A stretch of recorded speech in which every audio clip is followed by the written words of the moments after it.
Welcome, everyone. I am Dr. Thamara Barthelus, and um, today we will be discussing salary negotiations. So what we will do today is we will actually look at the different challenges or the different things that individuals actually face when it comes to dealing with salary negotiations. But before we get started, let me go ahead and take care of a few housekeeping. The first is everyone is on mute, so everyone is in listening mode only. Second, all questions will be answered at the end of the webinar, but feel free to go ahead and post your information in your questions in the Q&A box, and we will make sure that we do respond to them. And finally, this presentation is being recorded. That way you can view it later on. It will be posted on our webpage as well as our YouTube channel. Okay, so let's go ahead and delve into salary negotiations. Today we have a special speaker with us, and he is actually not a stranger to TU. Actually, he was my former supervisor. Dr. Gilbert Rogers, he is the Financial Wellness Director at the University of Oregon, and he was also the Financial Wellness Director at TU as well. He has over 10 years financial service education, financial service experience, and which ranges from nonprofit banking, higher education, high school, as well as government. He has his BS Bachelor's in Finance from Western Kentucky University, his Master's in Human Performance and Recreation Management from the University of Southern Mississippi, and he also has his doctorate in Educational Leadership. Currently, as I mentioned, he's the Financial Wellness Director at the University of Oregon, but before he did that, and prior to coming to TU as well, he was a financial counselor and trainer for the Army in Fort Knox, Kentucky. He was also a financial counselor and trainer with over 70 hours of counseling and training experience. His dissertation for his doctorate focused on financial literacy, and his target audience was actually high school students. So he is no stranger to financial wellness and what it requires for individuals to be successful when it comes to money management. Now, let me give you an overview of what we plan to discuss. We'll start off with defining negotiations, because a lot of times when we think of negotiations, we think of what can we benefit from this deal. Then we'll move on to understanding what is the employer's perspective when it comes to salaries. And also, before the negotiation, what do you need to know? What is your expected salary is a question that a lot of recruiters, a lot of hiring managers will ask. So what we plan on doing is teaching you exactly how to respond to that, as well as when to respond to that question. And we'll end it with a total compensation package, what you should expect from a total compensation package. Okay, before we get started, I would like to know your thoughts. So what I'm going to do is I am going to ask you a couple questions. The first question is this: has anyone had the opportunity to negotiate your salary? If you were presented with a job, with a position, have you ever had the opportunity to negotiate the salary that you were given?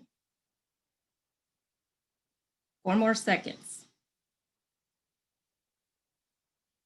Okay, so I'm showing that 20% said yes and 80% said no. Okay, so let's go ahead with a follow-up question. If so, how was your experience? Was your experience good? Was it okay? Was it bad? Or is it something that you would rather not think about? If you had the opportunity to negotiate your salary, how many of you would say it was an okay experience, it was a good experience, or was it a bad experience, or was it so horrible you prefer not to think about it? Wow, okay, 100% said it was okay. Okay. Final question. Did you win your negotiation? Yes or no?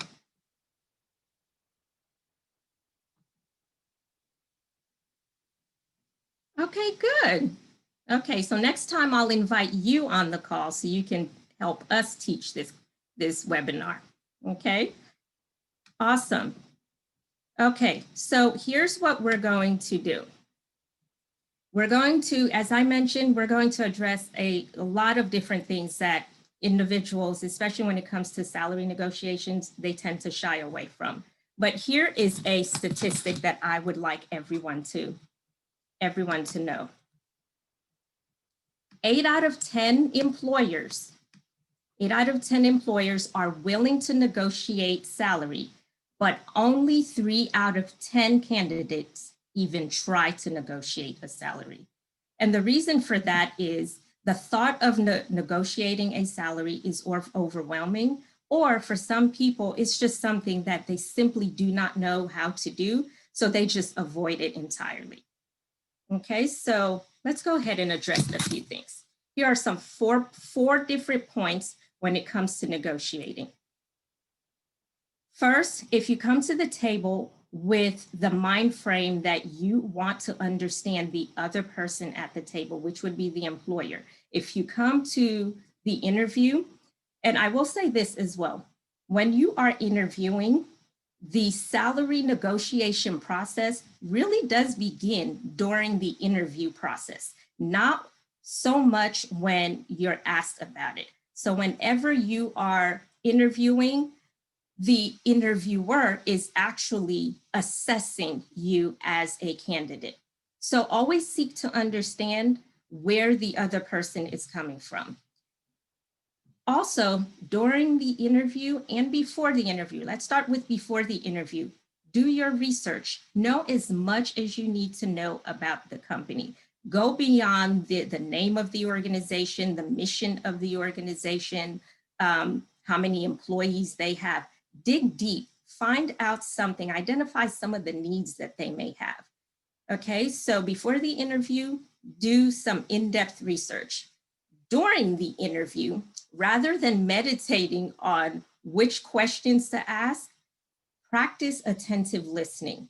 When you practice attentive listening, that is when you're able to identify some of the needs that, and sometimes it's unspoken needs, some of the needs that the employer may identify that he or she has for the organization, and how you can actually make the connection in terms of how you can be a resource or a value to the organization in meeting that need. And I went to my next point. How can you actually be a value? You have to be able to articulate what value you bring to the organization. And that only comes if you have already done your research. Okay, if you come in already knowing a few things about the organization beyond the name of the organization, the vision, the mission, and what pretty much every interviewee knows, and they can actually Google within 5 minutes before attending the interview. If you go a little deeper, it says a lot about you, because then you can actually have an educated discussion with the employer. And finally, when it comes to negotiating, do not play hard to get. One of the things that companies want to know, especially if you are a very good prospect, is that they want to know that they can actually get you as a prospective employee. So if you're playing hard to get and they provide you with a reasonable salary or something within the range that you should be receiving, one of the things that you should take into consideration is maybe this salary is something that will work for me. If you play hard to get, or if you tell the interviewer that this is, I have 5 other organizations seeking me out, the interviewer will remember that, okay? And probably look for someone who is not in such a high demand. So make sure you don't play hard to get, especially if this is a position that you want. Now, speaking on the employer perspective as well, one of the things that you must remember is this. Employers are operating within a budget, especially with this economy. What employers, a lot of them are doing, in spite of the fact that they're needing to hire for a particular position, they have a very tight budget that they must operate within. Now, if you're coming in and you are saying, I want this, this, and that, you better be the big stuff, okay? You have to be able to show them that you got it going on. So here's what you need to know. You need to know what kind of value that you bring to the organization, and it has to be beyond your education. It has to be your skill set, your career achievements. And for so many of you, because you are in school, you may think that, you know what, I really don't have career achievements. Your internships actually play a major role. Do not underestimate the value of your internship, whether it has been paid internships, unpaid internships. Unpaid internships are even better because it shows that in spite of you not receiving compensation, you will invest your time within a company, not only to increase your knowledge, but also for the well-being of an organization. And research has actually shown that a lot of employers who work with unpaid interns tend to hire them because they are more engaged. They give of themselves, as opposed to some interns who come in knowing that they'll be compensated. Okay, so if you come in, you're volunteering, your volunteer work makes a difference. Don't underestimate that. And also, they also want to know if you are at the right professional level, because they may be looking at a specific professional level, let's say mid-management level, but you may see yourself as a entry-level position. So the conversation that you have with the prospective employer or the recruiter or whoever it may be that you're interviewing with will set a pace and let them know exactly where you are mentally in terms of your position with your prospective position within the organization. And also, if you're telling them that you want a higher salary, they have to be able to go back to the decision makers and say, this is the reason why this individual should receive a higher salary. And this is where your value comes in. You have to be able to articulate your value. So if you know what you bring to the table, how it can actually benefit the employer, that is when they will think, you know what, this is someone we must have. We may have 50 other candidates, but this individual stood out from the pack. Now, as I mentioned, your due diligence. When I say research, what exactly should that include? You need to know who they are. You can easily Google that and find out. What are their interests? What are some of their concerns? Especially with this pandemic, a lot of businesses may have challenges that they have not anticipated before. Here you are, you're a graduate, you have some internship experience, or even if you don't have internship experience, you simply just have volunteer experience, or being someone who is a fresh voice, a new way of looking at different things, you may approach, knowing the concern, you may approach that concern with fresh eyes. A lot of times when individuals are within organizations, they have a set method or a set way of addressing challenges within the organization. But someone who is young, who is new to the workforce, you may be able to address those challenges and actually help them get out of the box that they may have been in for so long.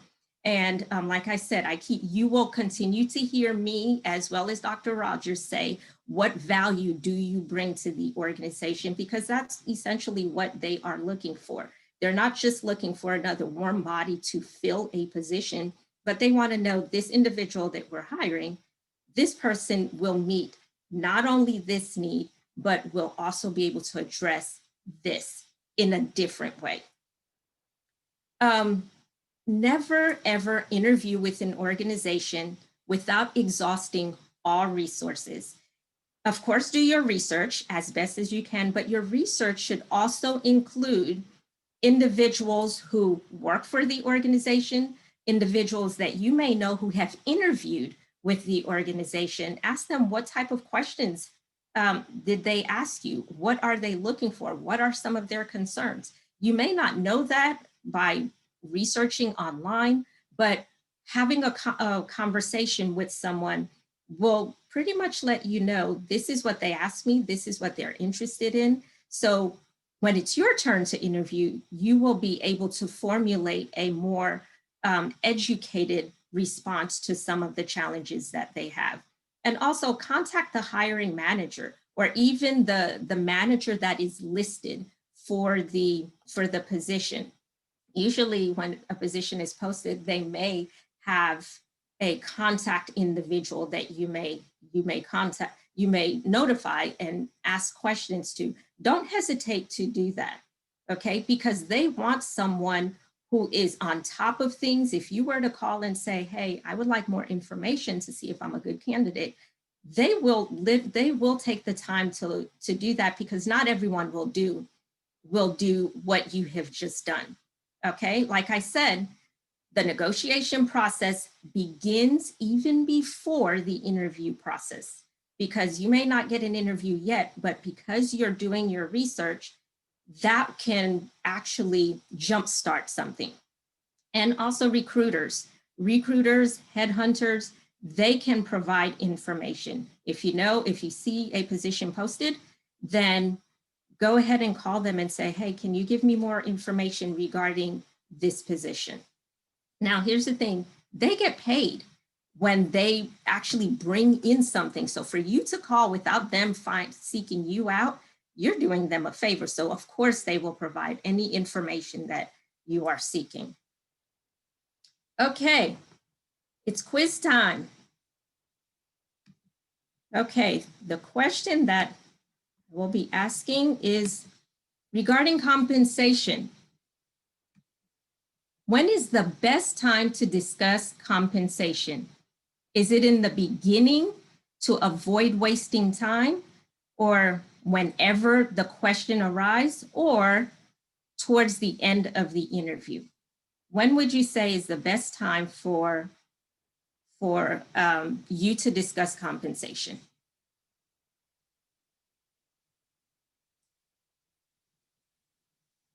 Okay, a few more seconds.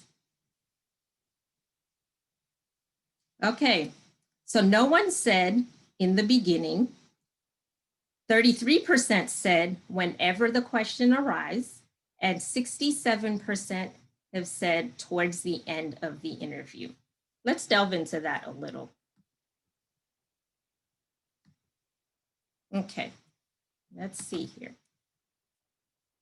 Now, there are 5 things that must be kept in mind when we are discussing compensation, and Dr. Rogers will pick up from here. Yeah, I get to talk a little bit. So first off, just happy to be back and help out with this. And I'm going to talk a little bit about what to keep in mind before discussing compensation.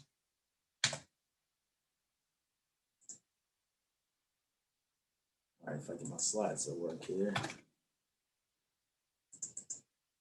Oh, there we go.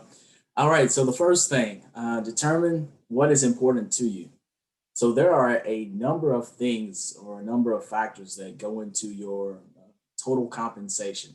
So don't only look at the salary that's being offered once a job offer is out there, or once you're kind of weighing options. You must also look at the flexibility in the work schedule.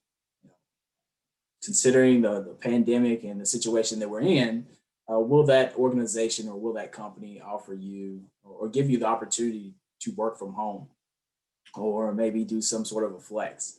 Also, look at the bonus options, vacation, healthcare, stock options. Just to share one example, I moved from Kentucky when I worked at the University of Tulsa, and I thought I had such a great insurance package in Kentucky. But once I moved to Tulsa, the insurance plan or the insurance options that I had were so much better. So that's something that can save you hundreds each month. So always consider different parts of that total compensation package. You also have some companies or organizations that offer different stock options, different retirement plan packages. Some may offer a more of a match than another organization or company. And then you also have the relocation package. The relocation package can come in the form of just a lump sum of money, or they can pay for different things, such as your housing, temporary housing while you search for a home, or even allow for some of that money to go towards a down payment. You also need to consider your professional development opportunities that the new organization is offering if you are weighing a job offer. Some organizations will allow you a budget to go and train and to build your expertise so that you can do your job better, which will ultimately make you that much more of, enhance your value with the organization. So these are all things that you should consider outside of just the salary. And these things or these areas make up the total compensation that is being offered. So that is definitely extremely important to consider.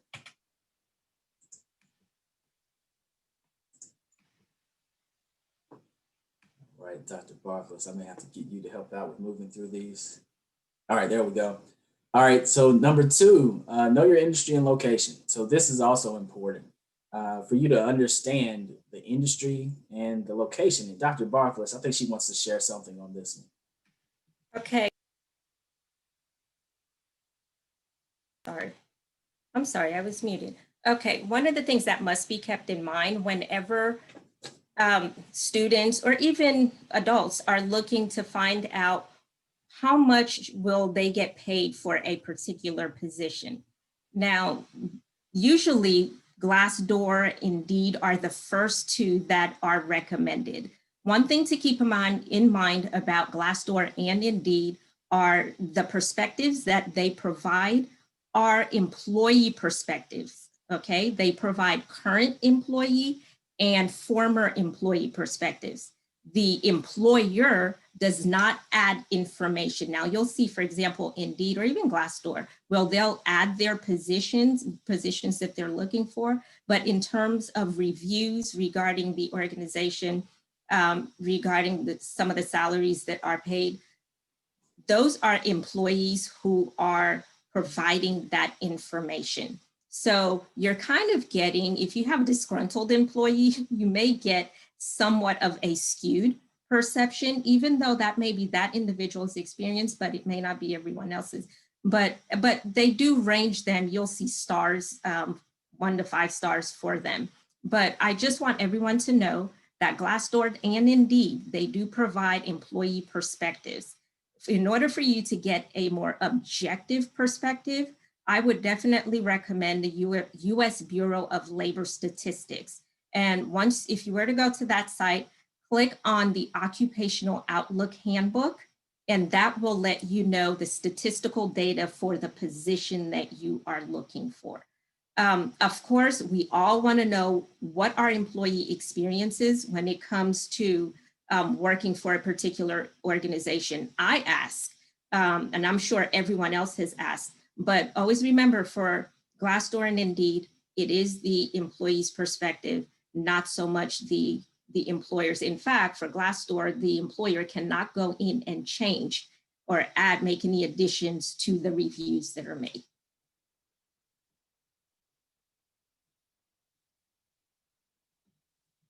Can't hear you. There we go. So, all right. So just real quick, I want to address a question that was asked. The question is, what if the company you are interested in doesn't list their compensation package on the application or tell you before the interview? Should you ask ahead of an interview? What if they won't tell you until a further round of interviews? And that is a great question. I've actually had this occur before. And the big thing for you is to consider all resources that you have access to. Some employers may not provide that information, but you make the best guess, and you do the best with the information that you have available and the information that you can get. So you ask, and usually an employer may say, oh, well, our benefit package is comparable to any other. But you ask for those details and just use the information that you have that's available. That's the best you can do. Of course, you can't make the employer provide that information. So you factor that into your decision. Thank you for that question. All right, so continuing on, the third thing here that you must consider as a part of before the discussion of compensation. Number three, cost of living in the city in which you will work. Now, this is also huge because on paper, a salary of $60,000 may appear to be much lower than a salary of $94,248, which it is lower. However, when you adjust for the cost of living and housing, as is done in this example, these salaries are actually equivalent when you consider how much housing is, how much it costs to live in Alexandria, Virginia versus Tulsa, Oklahoma. So there are a number of websites out there that can help you perform this cost of living analysis. You have PayScale, you have Bankrate, you have salary.com, but anyone considering relocation or possibly moving to a new area, always consider how much the cost of living will be on average in that new area. So definitely wanted to add that in. All right, so next. Get you to help me out with that. All right. Next, number four, know your value and justify it. So this is a part of you kind of sitting back and assessing your skills. What skills have you developed while in school? What internships have you had? This is something that Dr. Barthelus mentioned earlier.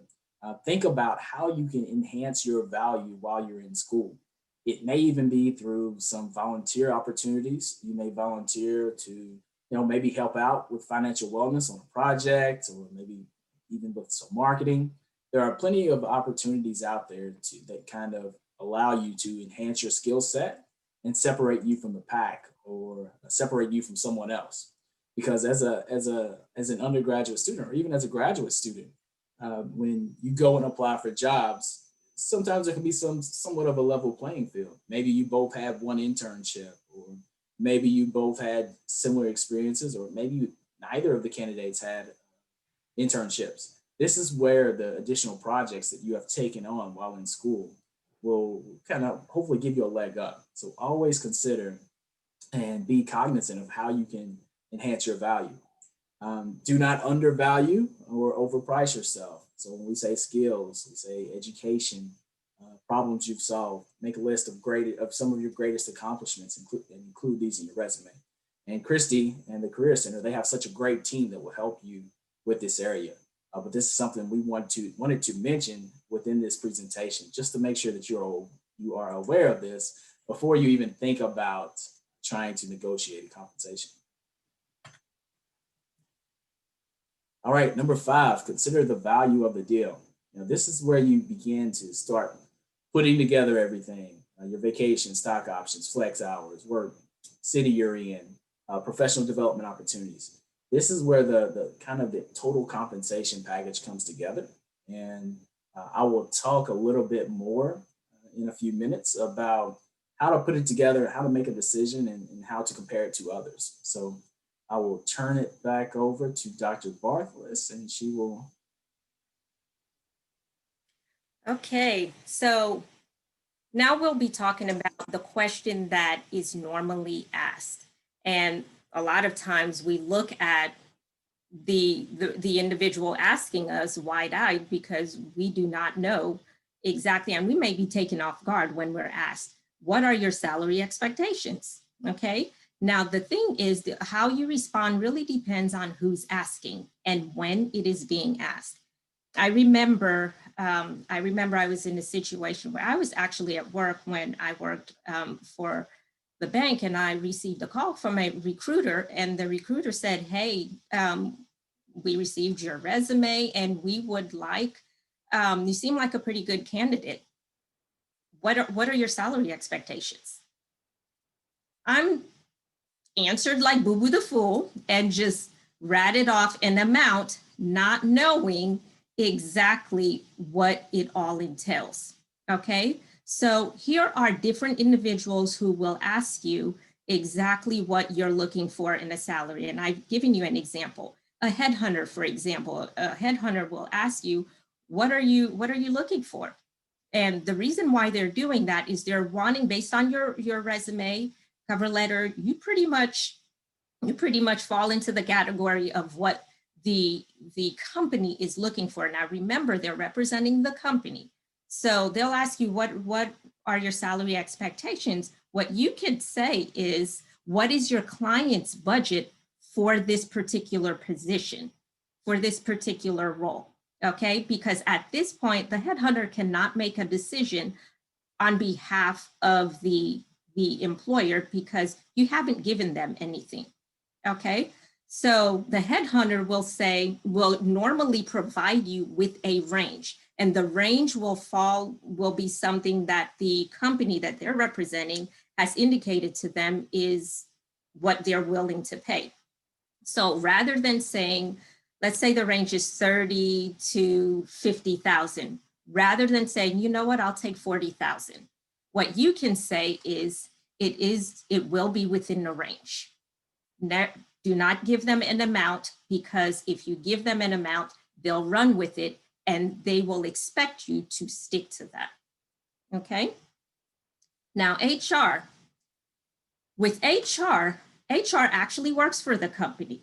So HR, what they're doing is they are actually focused on the first stage of the interview, and they're responsible for eliminating those individuals who really will not fit in, and it could be for whatever reason. And when it comes to salary negotiations, if you actually give them a salary that is too low, they will see it that instead of them thinking, oh, we can get away with paying $20,000 less to this individual, they will see it as you not really knowing your value or what this position really entails. Or if you give a salary that is way too high, then they will actually view it as, you know what, we cannot afford this person. That is why I indicated in the beginning, do not play hard to get. Try to find a median where you really do not answer the question in the beginning or even during the interview process, because then they'll start weeding you out.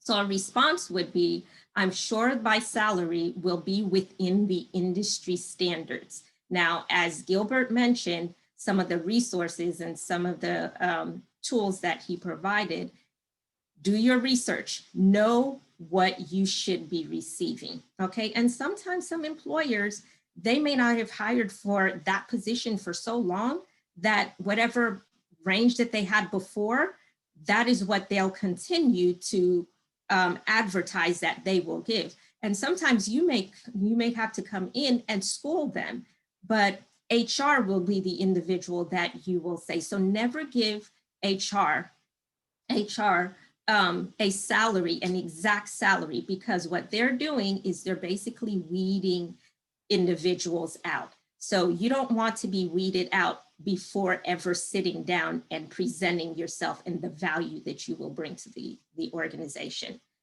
A recruiter is pretty much, I would say, the same as a headhunter. The recruiter actually gets paid based on how much you get paid.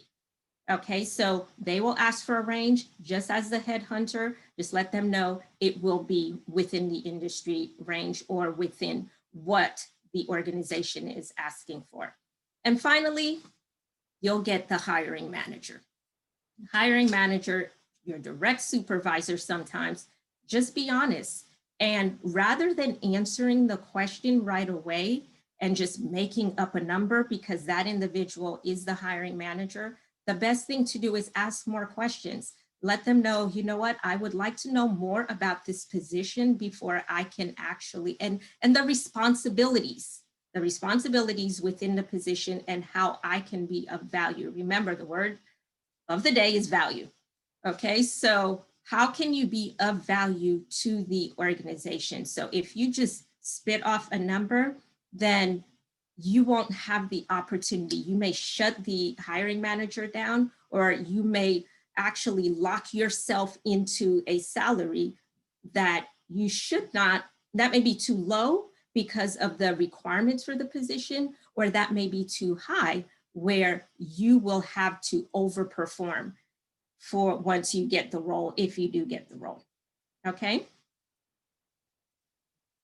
All right, Dr. Rogers. Can't hear you. I'm going to be able to talk. I promise I won't talk on mute again. But anyhow, with your expected salary, one thing you want to do is avoid giving a specific amount of range. You don't want to limit yourself, as Dr. Barkla said, to provide a salary. There are so many unknowns that kind of go into it. And these are basically just tips or things to avoid early on that can kind of where you would end up discounting yourself early on. So these are just a few tips here on this slide. Avoid the ranges. Don't set the expectation too low or overprice yourself. And then discuss when your stock is the highest. After they have the opportunity to learn more about you. And if they like you, they're more willing to pay. Now, as Dr. Barkla mentioned in the beginning, of course, employers oftentimes have a budget range in which they can operate within. And if you come in and you ask for something that's astronomical outside of that range, you eliminate yourself before you even get a chance to show your worth or show your skills. So be aware of that. And what I'm going to talk about as we move forward is kind of that process. So we're talking about salary negotiation. And I want to be able to walk you through that process and give you something that you can take away and apply to your next salary offer or negotiation, if that's what you elect to do. All right, so now let's negotiate. So everything we've talked about thus far is kind of the build up to that point at which you receive an offer. And now what are you going to do next? So once you went through the interview process and you've showed your skills, you've showed how valuable you would be to an organization. Now the organization has decided to either bring you on or to issue an offer your way. And now you have four options here. And the question is, what are you going to do? Are you going to, one, accept the offer and be happy, excited, and get ready to go to work? Or number two, are you going to accept the offer and be somewhat unhappy or disgruntled that maybe they didn't meet that expectation that you had from a salary standpoint? Or number three, are you going to reject the offer? And, they may have given you an offer that you think is ridiculous, and you may just decide to reject the offer and pursue other opportunities. And you may have come to that conclusion with the prior research and the prior work you have done as far as looking at assessing your skills, assessing your value, knowing your worth, and knowing how much you should typically get paid based upon looking at other areas. And then number four, which is what this workshop or what this presentation is about. Are you going to negotiate? So once that offer is on the table, are you going to say, okay, I really want this job, but I really think I'm worth more? And now I want to take you kind of through those steps on what exactly that looks like. All right, so these are three questions you will ask yourself as you think about negotiating. One, why do you think you're worth more money? If there's an offer on the table, you don't want to accept that offer as is. You need to think about why exactly do you feel that you are worth more money? Number two, what value are you bringing to the organization? So notice in the last little bullet, I said think, because we all think we're worth $1 million, but it all boils down to the value and the value add that you bring to the organization. So you have to really think about that and maybe take a few notes and build that into your counter offer, which I will talk about shortly. Number three, can you quantify your value to the organization in which has that has issued an offer your direction? Also, or I'm sorry, or do you simply feel that you're worth more? So is it something you can quantify, or do you just feel it deep down in your heart that you're worth more money?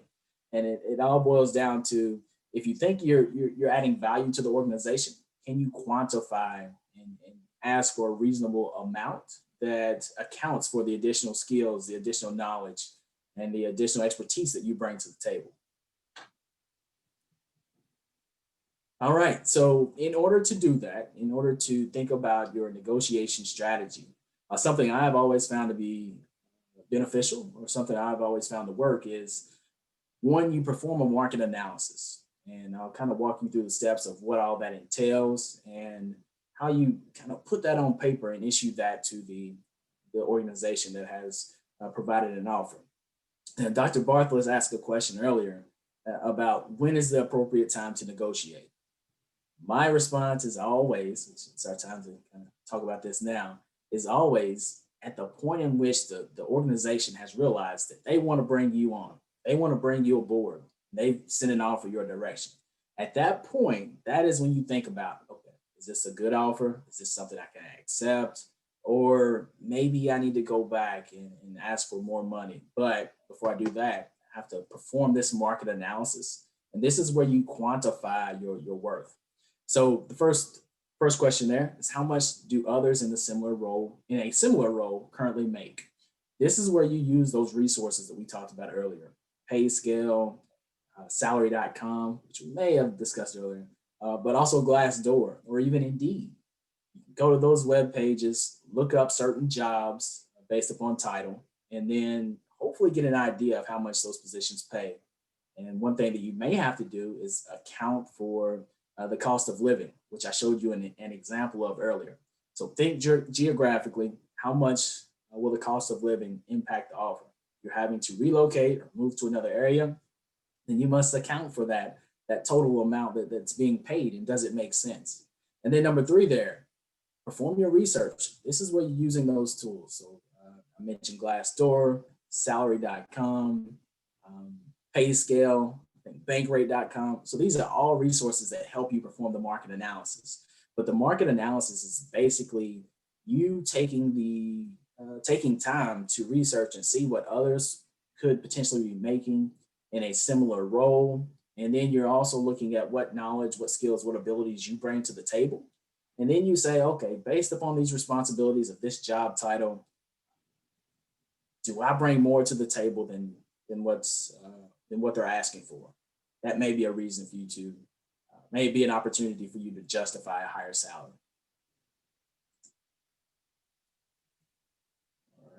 All right. So here's the example. So when I talk about the market analysis, it can be as simple as this. So on a sheet of paper, and hopefully you do this now if you have a sheet of paper, or if you can notate it on your computer or on your phone, or however you decide to do it.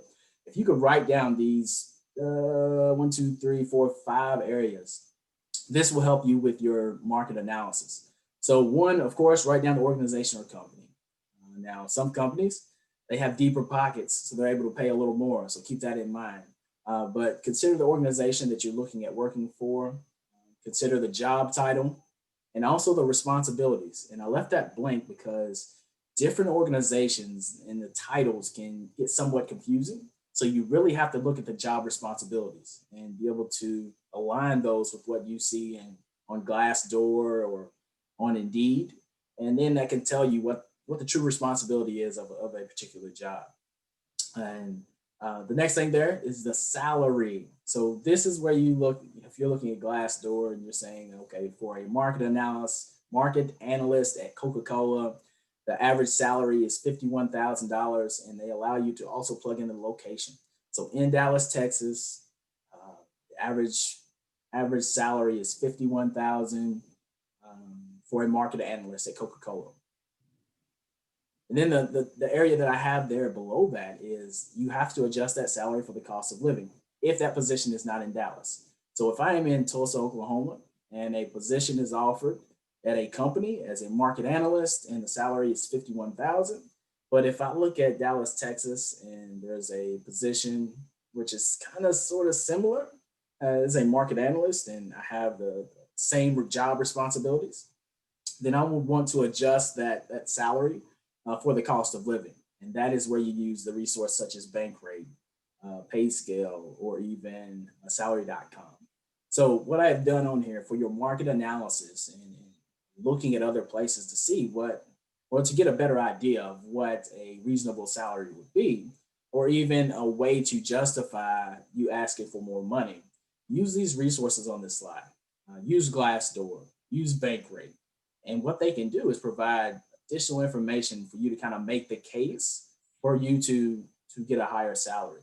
And you're always, the key areas that you look at are what are the responsibilities for these jobs and what skills, what knowledge and what abilities, or knowledge, skills, and abilities, also known as KSAs, do I bring to the table? And that is simply your justification for your ask for more money. Now, let me move on to this next slide. So say you perform your market analysis and you realize that that position is paying $5,000 more than what's being offered after you've kind of assessed the market. Now, what you want to do is think about how exactly are you going to put this on paper and narrate or justify your asking for more money. So use the market analysis, prepare your counter offer, and think about whether you want to use a table within your letter or your counter offer that will go back as correspondence to either the hiring manager or whomever you have been in contact with regarding the position. And what you will do is provide a detailed breakdown, meaning these are the skills that you have asked for in this position. These are the skills that I bring to the table, and the skills that I have are more. And this position is paying 5,000 more or 20,000 more in Dallas, Texas than it is here in Oklahoma. However, the cost of living may only be 10 to 15% higher. So you kind of make the case for getting paid more money in that situation.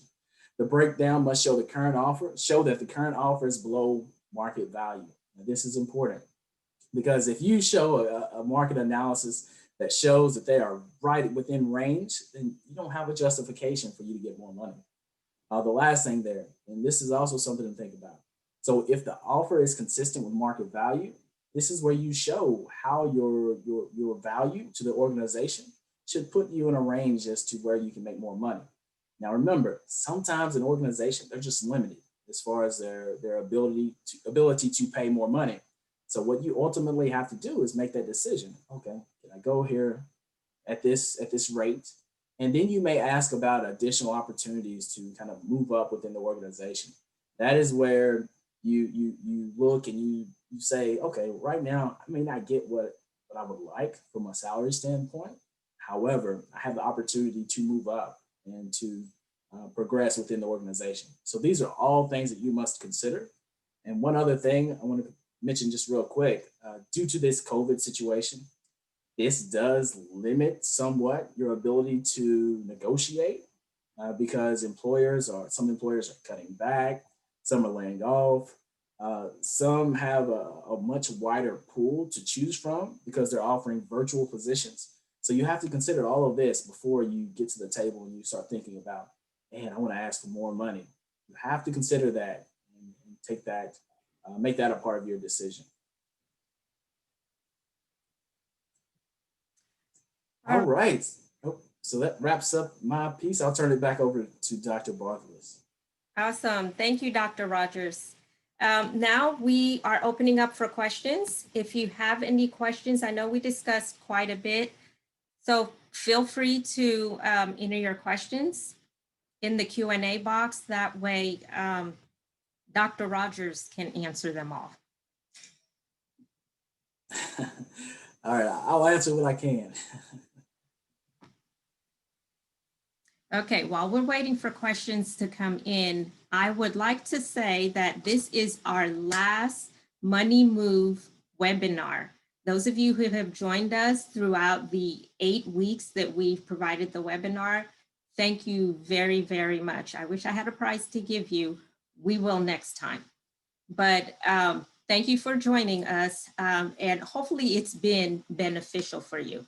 Okay, Dr. Rogers, I see a question, and the question is, do you both think the current COVID situation is going to really impact new grads worse than other job hunters? You're on mute.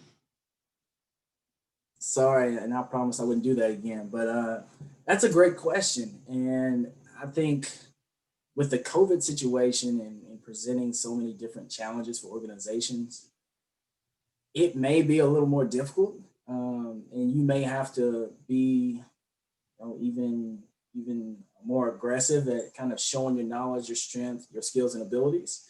But I think it's of course there are going to be jobs out there, so it's going to be difficult, and you have to kind of take into consideration that some employers are just cutting back, and there's nothing that can be done about that. But while that's going on, I highly encourage you all to take the opportunities that you can to enhance your skill set and make yourself stand out amongst a group of other graduates. That is where you get those volunteer opportunities. You go after those additional hours, maybe volunteering with financial wellness or with the career center. So take advantage of these opportunities. There are projects out there. There are things that can help separate you from the pack. You have to be more strategic as you start entering and thinking about your future and job opportunities. But there are possibilities. There are jobs out there. You just have to be a little more diligent. If that makes sense. So hopefully, I answered your question.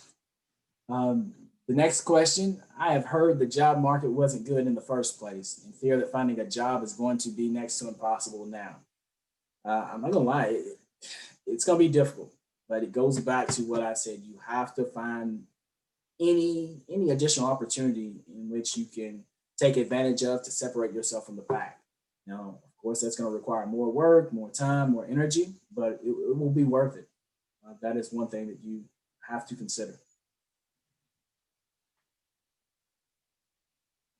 Uh, Okay, next, sir, oh, you can go ahead, Dr. Rogers. so the next question, what should we do if we have to find a temporary job since a more permanent one isn't available, especially since the temp jobs may know we won't be there for the long run?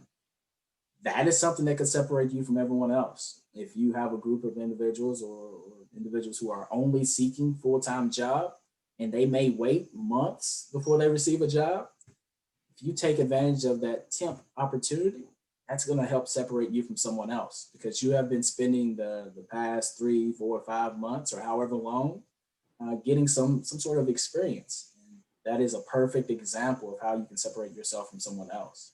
So if it's finding other ways to enhance your skills or maybe more education or whatever you decide to do, and think about what your goal is, what position you eventually want to land, and think about what skills or where the gap exists as far as the skills you need and the skills you have, and try to develop those additional skills. One thing that's huge. Sorry, I'm probably getting too much into the career side of things.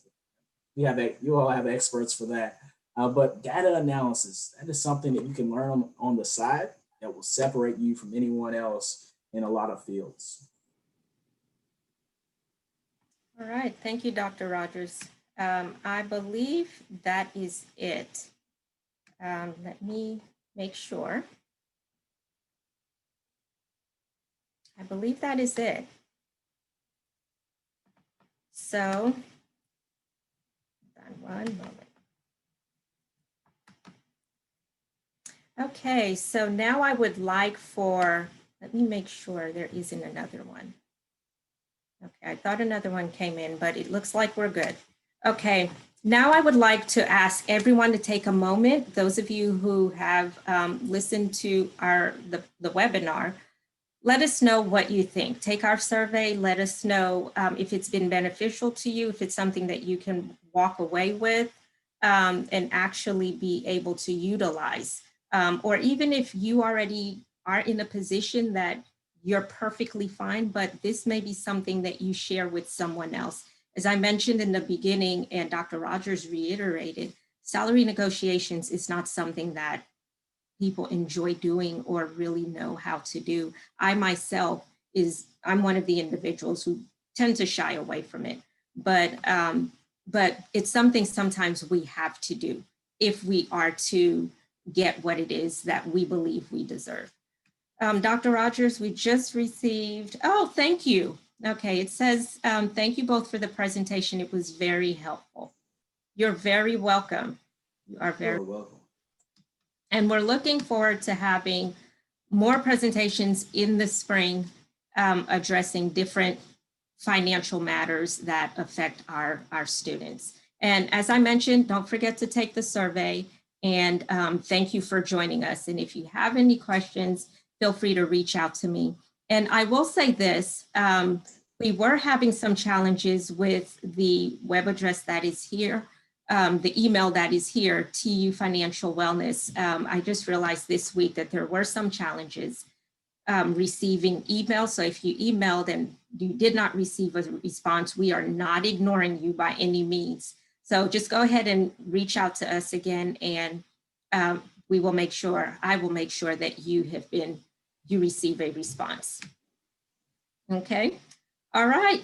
Okay. It is after 5. So everyone, thank you for joining us. And I would say I'll see you next week, but this is the last one. So I will see you the next time we have another presentation. All right. Thank you. Thank you all. Have a good one. Thank you, Dr. Rogers. Oh, forgot the resources. If you're still on, we have resources.